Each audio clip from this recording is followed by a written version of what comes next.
Welcome to the Standing in the Gaps News Deep Dive.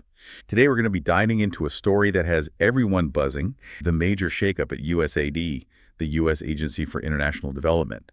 And you guys have sent us a stack of articles, even a podcast discussion, so we know that you are looking for the real story behind all these headlines. Yeah, and what's so fascinating about this story is it touches on everything from government spending and transparency to the influence of figures like Elon Musk. Okay, so let's unpack all of this. First things first, for anyone who needs a refresher, USAID is that government agency, the one responsible for administering civilian foreign aid and development assistance.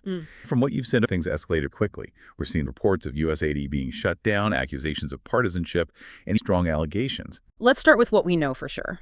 According to Breitbart, Secretary of State Marco Rubio has been appointed acting director of USAID, and he's already delegating authority to another official. Okay. And at the same time, USAID employees have been told to work from home, and the headquarters is closed. So they're essentially on pause. It appears that way, at least for now. And this move has sparked controversy. We're seeing pushback from lawmakers like Senator Brian Schatz, who, according to a CNN article, is threatening to stall Trump nominees until USAID is back in operation. There's more to it than a temporary shutdown, right? You mentioned accusations and allegations. So what's the story there? This is where things get interesting. You included several of Elon Musk's posts from his X Spaces forum. And in one post, he calls USAID a criminal organization, saying it's time for it to die. Hold on. Elon Musk. What does he have to do with USAID pick? Well, Musk is in charge of Trump's Department of Government Efficiency, also known as DOGE, and he seems to be taking a very, very active role in all of this. DOGE. Like the meme. Okay, I have so many questions.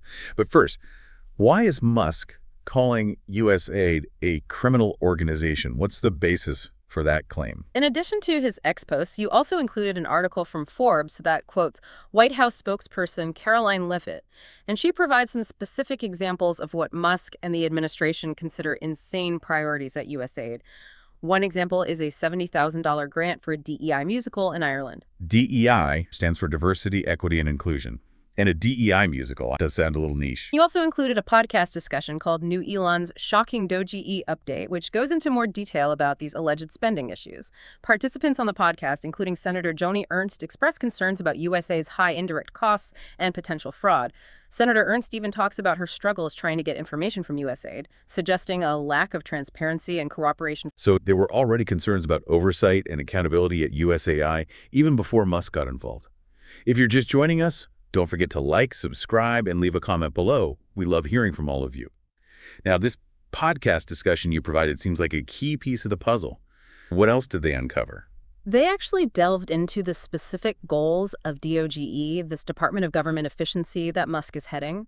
And it seems their aim is to streamline government operations and reduce what they perceive as wasteful spending. It sounds like Musk and DOGE are coming in with a very specific agenda. Is this a case of an outsider shaking up the establishment? It certainly seems that way, creating quite a stir within the government and in the media. We're seeing a lot of debate about whether this kind of radical change is necessary or beneficial. We're seeing a clash of perspectives, with some supporting Musk's approach and others voicing concerns about unintended consequences. It's a complex situation with no easy answers. Okay, so we've got like this powerful government agency effectively shut down, accusations are flying, and Elon Musk is in the middle of it all. This deep dive is intriguing. So where do we go from here? What aspects of this story should we unpack? Well, one of the most controversial aspects of this whole shakeup is the Trump administration's push for federal employees to return to the office. This is discussed extensively in that podcast that you sent. Yeah, you're right. There's been a lot of talk about this return to work mandate. And in the podcast, Musk and the other participants, they argue that, it's about improving productivity and oversight. They believe having people in the office leads to better accountability and collaboration. They also raise concerns about potential abuse of locality pay. The idea is that some employees might be claiming to work in D.C., but actually living in areas with like a lower cost of living, thereby receiving higher pay than they should. That's a valid concern. It's important to ensure taxpayer dollars are used responsibly and employees are compensated fairly based on their actual work location. It makes you think about all the different layers of this situation, government efficiency, spending priorities, even the way people work. It's fascinating how these issues intersect. And it highlights the complex challenges of modern governance. How do you balance the need for efficiency with the need to address broader societal issues? Right. And speaking of balance, we here at Standing in the Gaps News are committed to bringing you a balanced perspective. We're about exploring the nuances of these complex stories and providing you with the information you need to form informed opinions. If you appreciate this kind of in-depth analysis, don't forget to like, subscribe, and tell a friend about the show. We rely on your support to keep these deep dives going. Do you believe in standing strong for what's right? Do you value faith, freedom, and biblical truth in today's ever-changing world? Then we've got something special for you. Welcome to the Standing in the Gaps merch store, the official store of the Standing in the Gaps podcast, where we explore the social, economic, and political issues of today through a biblical lens. Here's what we've got for you. T-shirts that help you make a bold statement everywhere you go. Whether you're standing up for truth or sparking conversations, our shirts reflect the spirit of standing in the gap. Need fuel for those long, thoughtful mornings or deep dive discussions? We've got premium coffee, roasted to perfection, along with sturdy mugs designed to hold that truth-fueled brew. Want to represent your values wherever life takes you? Grab one of our stylish hats to keep you covered, literally and figuratively. And don't miss our inspirational prints that you can frame and hang up at home or in your office, a daily reminder to stand firm in faith. But that's not all. From accessories to gifts, we've got a variety of items that let you stand out while standing strong for what you believe in. Every purchase supports the mission of Standing in the Gaps, helping us continue bringing you insightful content, meaningful conversations, and the courage to face the tough topics. So, what are you waiting for? Visit Standing in the Gaps merch store today. Link is in the description. Grab some gear, enjoy some great coffee, and help us keep bridging the gap in today's world. Together, let's stand for truth. Together, let's stand in the gap. Now let's get back to DOGE. You mentioned this initiative is about more than just cutting costs. Yeah. What's their overall vision for government reform? From what we've gathered, DOGE is taking a holistic approach. They're not just targeting individual agencies. They're looking at the entire federal government, trying to identify these systemic inefficiencies and areas where things can be streamlined. That's a pretty ambitious undertaking. The federal government is a massive and complex entity. How is DOGE going about this? They seem to be focusing on a few key areas. First, as we've discussed, is cutting government spending. They're looking for ways to reduce waste and eliminate programs that they deem unnecessary or ineffective. And we're already seeing that play out with this whole USAID situation. Exactly. Another key focus is addressing fraud. They're working to implement stronger safeguards and oversight mechanisms to prevent misuse of taxpayer dollars. That ties back to what Senator Ernst was talking about in the podcast, right? Her concerns about transparency and accountability at USAID. Precisely. DOGE seems to be putting a lot of emphasis on transparency. They believe citizens have a right to know how their money is being spent and that government agencies should be accountable. Transparency is crucial for building trust in government. Absolutely. And it's also essential for ensuring that policies are actually serving the public good.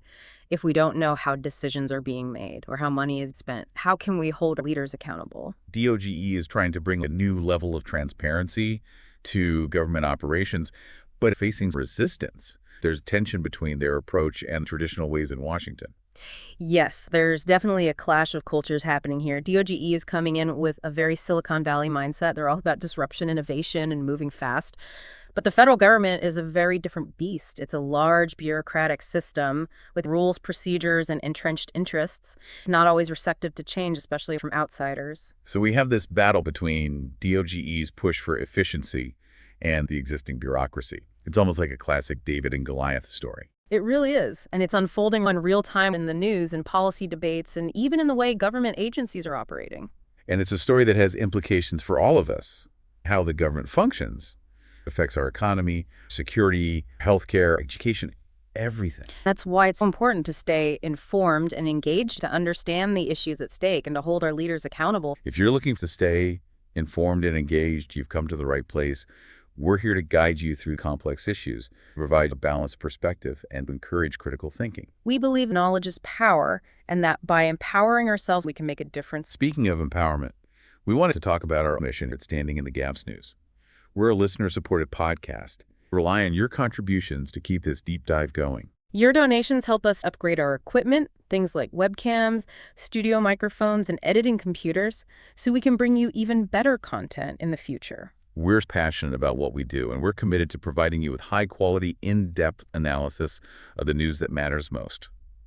So if you're finding value in these deep dives, please consider supporting our GoFundMe campaign. You can find the link in the show notes. Every contribution, big or small, makes a difference. And it helps us to continue standing in the gaps, providing insightful analysis and a balanced perspective on the issues that shape our world. Now let's get back to this USAID shakeup. We've talked about the potential benefits of DOGE's approach, but are there any potential downsides? What are some of the criticisms that have been leveled against them? Well, one of the main criticisms is that DOG's focus on efficiency might come at the expense of effectiveness. Critics argue they're too quick to cut programs, without fully understanding their impact. So the concern is that they might be throwing the baby out with the bathwater in their zeal to streamline government. There's also concern their approach is too top-down and doesn't take into account the complexities of how different government agencies work. Yeah, that sounds like a valid point. Yeah. I mean, you can't apply a one-size-fits-all solution to something as intricate as the federal government. Some critics argue that DOGE's focus on metrics and data analysis might lead to a narrow view of what constitutes success. They worry that important but less quantifiable outcomes might be overlooked. So, for example, a program that provides cultural exchange opportunities might not have easily measurable results, but it'd still be valuable in building relationships and fostering understanding between cultures. That impact might not show up on a spreadsheet, but it could have significant long-term benefits. Yeah, it makes you think about the unintended consequences of focusing solely on efficiency.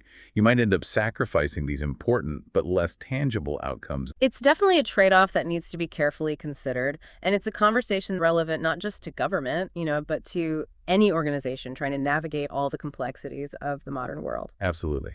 Now let's zoom out and consider the broader implications of this USAID shakeup. We've focused on the domestic aspects, but this also has significant implications for U.S. foreign policy. What are some of the potential consequences for America's role on the global stage?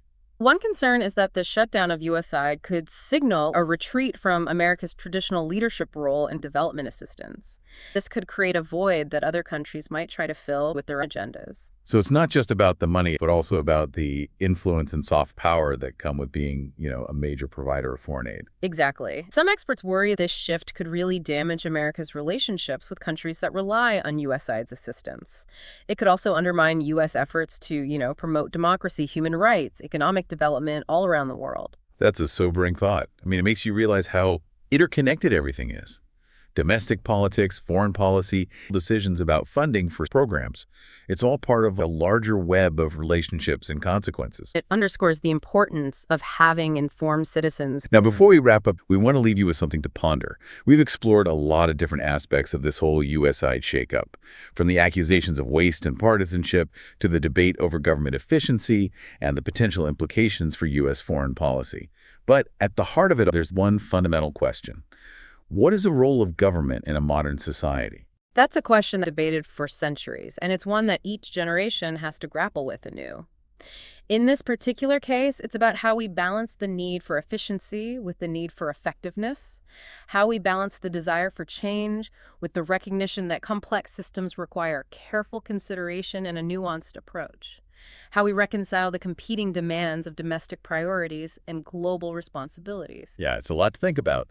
But that's what these deep dives are all about, provoking thought, encouraging critical thinking, and empowering you to engage in these important conversations. We believe that the best way to navigate these issues is through open dialogue, respectful debate, and seeking diverse perspectives. At Standing in the Gaps News, we're about fostering thoughtful discussion and informed decision-making. We believe that by working together, we can find solutions that benefit everyone. And that starts with understanding the issues, considering different viewpoints, and engaging in constructive dialogue. And if you're looking for a place to do that, well, you've come to the right place.